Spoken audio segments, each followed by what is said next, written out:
हेरले येथील अपघातात बुधगावचा तरुण ठार। हातकणंगले तालुक्यातील हेरले येथील क्लासिकल चायनीज सेंटर समोर रविवारी दुपारी सुमारे 3:30 ते 4च्या सुमारास झालेल्या दुचाकी अपघातात नामदेव निंबाळकर वय वर्ष 28 राहणार बुधगाव जिल्हा सांगली या युवकाचा मृत्यू झाला।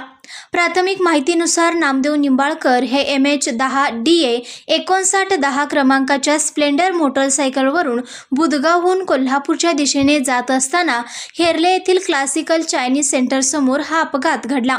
अपघाताचे नेमके कारण अद्याप स्पष्ट झाले नाही। या घटनेची माहिती मिळताच हातकणंगले पोलीस घटनास्थळी दाखल झाले।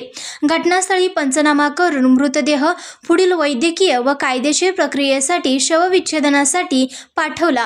या प्रकरणाचा पुढील तपास हातकणंगले पोलीस ठाणे करीत आहेत। संघर्ष या न्यूज चॅनलला लाईक करा, शेअर करा आणि सबस्क्राइब करा।